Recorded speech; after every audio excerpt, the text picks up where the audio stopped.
Lamar Jackson making a push to win his third MVP award, and yesterday, Jackson entering the game as an underdog in the MVP race to Josh Allen, but may have changed it. Here we go, early in the first, scrambling for a 25-yard gain.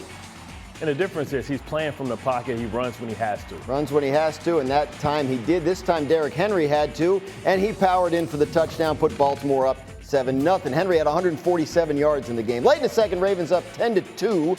Here's Lamar Jackson evading the pressure. He's going to find Mark Andrews down the field for 67 yards. That piano got on his back right about there. Heel toe. Keep up, big fella. But that's okay, because later in the drive, Lamar is going to do something else here to keep a play alive. He's going to roll to his right. One Mississippi, two Mississippi. I counted about 8 Mississippis. How do you defend this if you're a defender? Listen, I don't know how do you stop this. Then there's Isaiah Likely, his other tight end, for the touchdown. Ravens up 17-2 at the half. Early in the third, same score. Lamar is keeping the read option, and he's just going to run 48 yards. 48 yards for a touchdown, Bart. Yeah, just smooth sailing right there. Got to about a cool 22 miles an hour, then hit it up a little bit to shake him up. Ravens up 24-2. Later in the third, same score. This is a 6-yard Lamar scramble. And you say, why are we showing this? It's not a touchdown. I think it's neat. Didn't even get a first down probably. But what he did there was he passed Michael Vick for the most rushing yards by a quarterback in NFL history. Baltimore wins this game 31-2. Lamar had 168 passing yards and 2 touchdowns and 87 rushing yards and a touchdown. And I was talking about the MVP race earlier.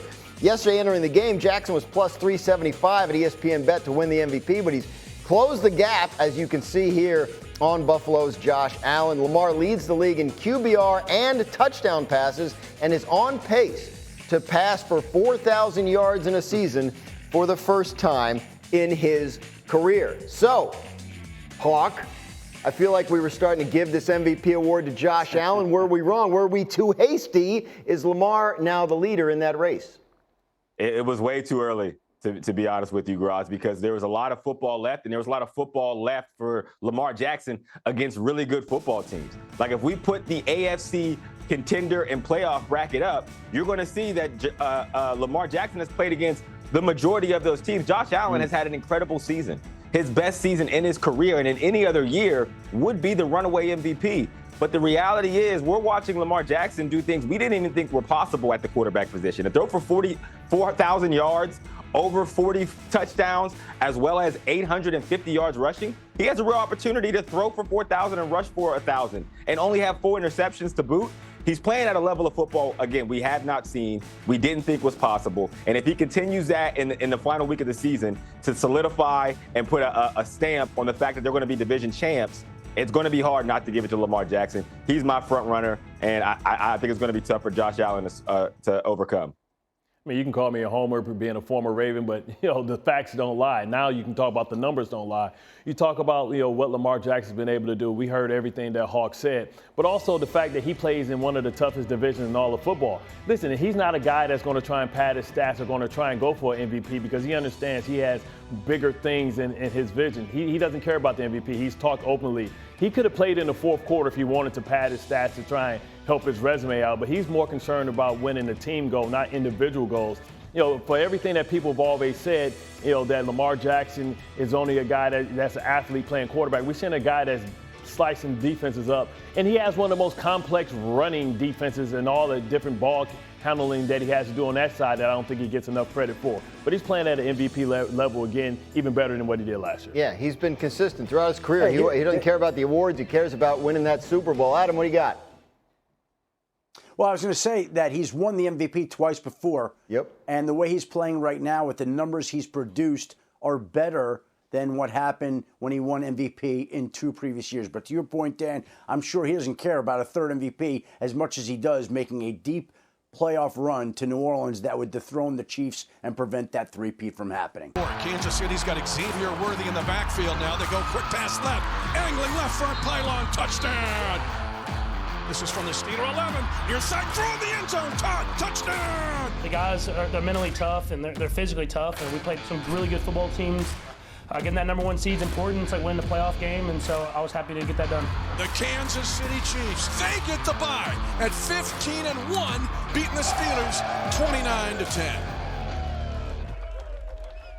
Chiefs' victory over the Steelers had a significant impact on the AFC playoff picture. KC locking up the #1 seed for the 4th time under Patrick Mahomes, ensuring all other AFC teams will have to come to Arrowhead in January if they want to get to the Super Bowl. Steelers, meanwhile, no longer in control of the AFC North, staring down playing on the road in Wild Card Weekend yet again.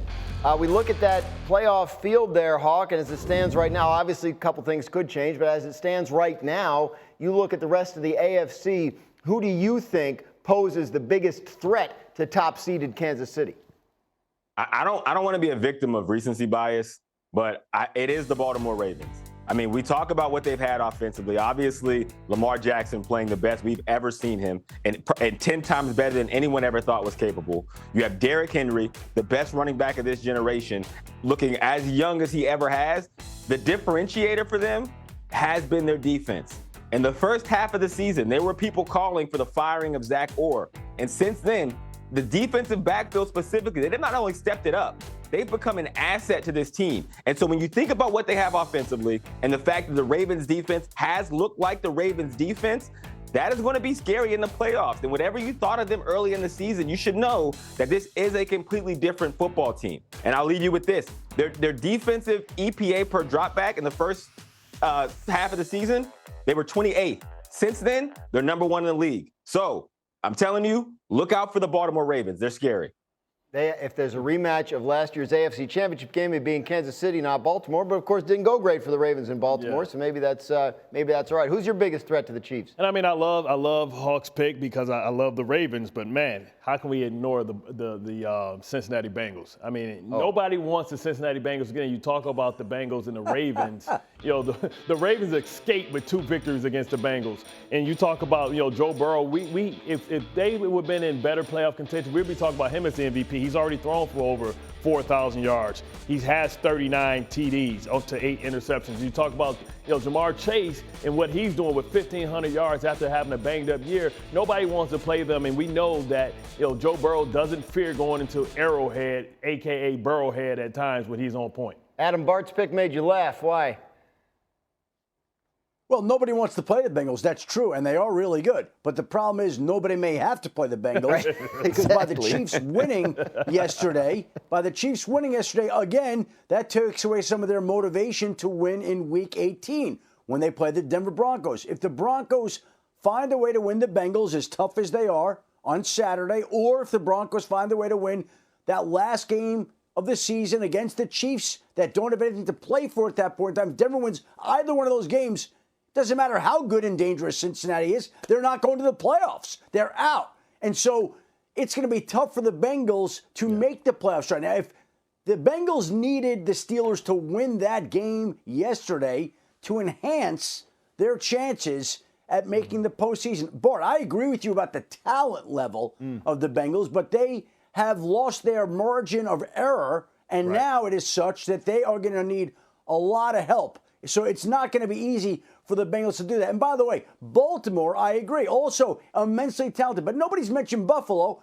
And in the second round of the playoffs, if Buffalo and Baltimore both advance, Baltimore, with its playoff history still, is going to have to go into Buffalo and win there. And I know that Baltimore boat raced Buffalo earlier in the year.